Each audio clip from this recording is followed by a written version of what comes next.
All right, guys, welcome back. We're going to finish lesson 35 today with integrals.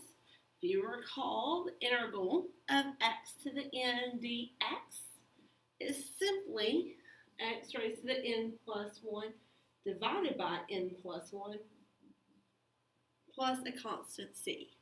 Okay? Here's what we're going to do. We're going to start making this a little bit more tricky. Okay? Key first is going to be to rewrite. We ended with one that was a little tricky yesterday, so we're going to start with something similar. The integral of 2/3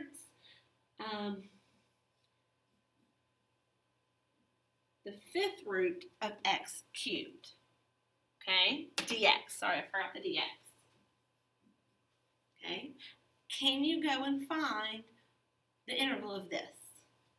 I trust that you can. I'm going to scroll down just a little bit. I'll leave the rule there so you can see it. It's going to be one that we need to put in our brain.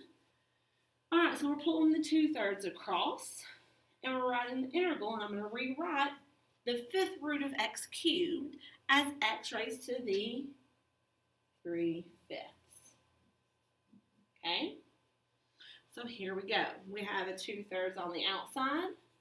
Now we're going to take x to the 3/5, and we're going to add x to the 3/5 plus 1, which is 5/5, which I believe is 8/5.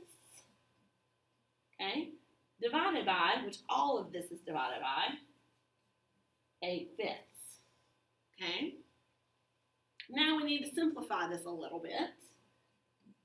So I'm going to take the 2/3 divided by 8/5, and that would really be 2/3 times 5/8, okay, times x to the 8/5. So we're going to reduce again. I hope you see this 2 will go into 8 4 times. Okay, so we've got 5/12. 5/12. 5/12, x to the 8/5. You could put the x to the 8/5 on top. Like this is my constant, okay? Or you could put 5x to the 8/5 on top, but don't forget to put your plus c out there. Okay? Not incredibly crazy hard once you have the routine and the pattern. We'll start practicing a little bit more. All right? So here's another one. What if you want the integral of 3 du over the square root of u? Okay? Now, we're going to do the exact same thing. We're going to pull our constant. What constant do we have? Yeah, that 3 is our constant. It's really 3/1, but I'm just going to pull a 3 integral. Now, I need to rewrite this 1 over the square root of u. How can we rewrite that? Yeah, we've got a u raised to the -1/2. The negative is because it's in the denominator. And then we're just rewriting the square root of u. Okay? My du is also out there. So we have 3 u. Now what's -1/2 plus 1 is a +1/2. Okay? Now, let's simplify. What's 3 divided by 1/2? Or really, 3 times 2. 3 divided by, sorry, I wrote 6. So 3/1 times 2/1. Okay, it gives us 6. 6u to the 1/2 plus c. Okay, not that hard. Oh, I didn't check them. We were checking them yesterday. Could we check it? Yes, we could. Let's try our check. If I have 6u to the 1/2, see, you should never get these intervals wrong because you can always check to see if you have it.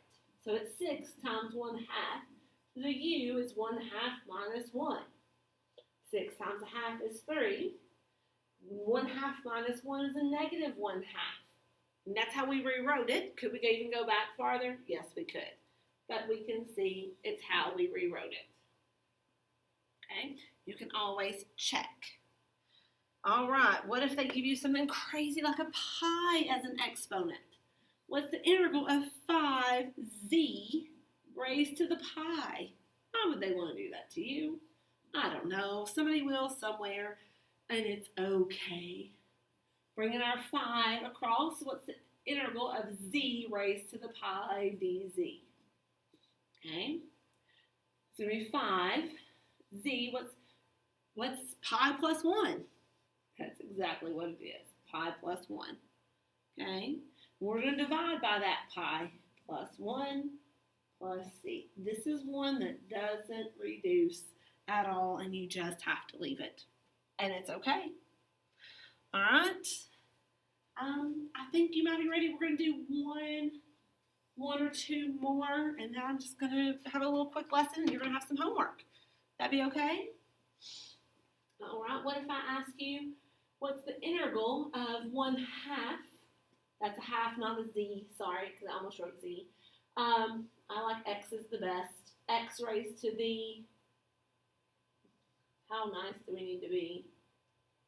Yeah, let's do 9. Let's do a simple, nice one. It's okay. So we're pulling the 1/2 across. The integral of x to the 9 dx. We have that 1/2 to the x to the 9 plus 1 is 10 divided by 10. And I'm going to reduce it again. This is 1/2 times 10 over 1, because I'm going to flip the bottom number, flip the second number, and multiply, right? Comes x to the 10th. I'm also going to reduce this 2 and that 10. It becomes a 1 and a 5. So this is really 5x to the 10th plus c, right?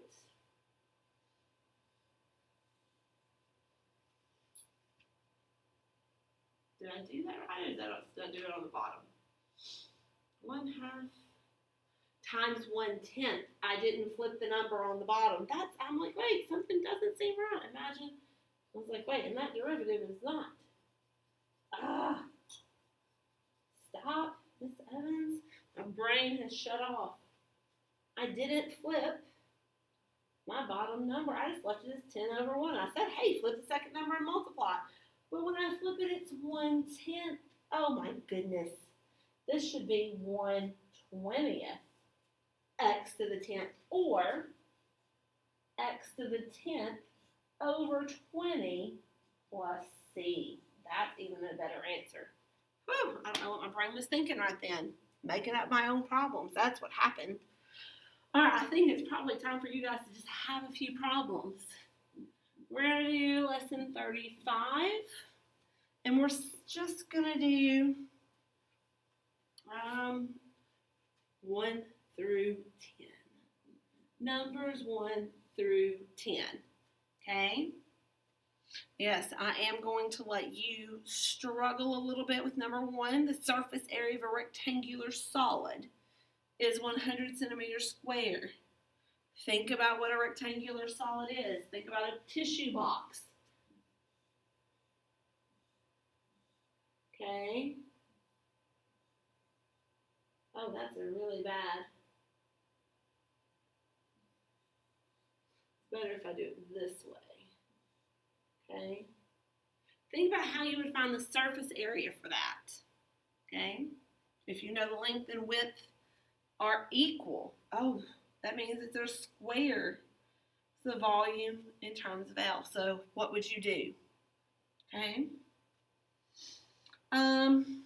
Don't forget to look back at number 2. There's a formula. Okay, look up that formula in lesson 26. Increased exponentially. Okay, I'll help you with it later. Answer questions over this in a little bit. All right, happy Tuesday. We will talk to you later. Bye.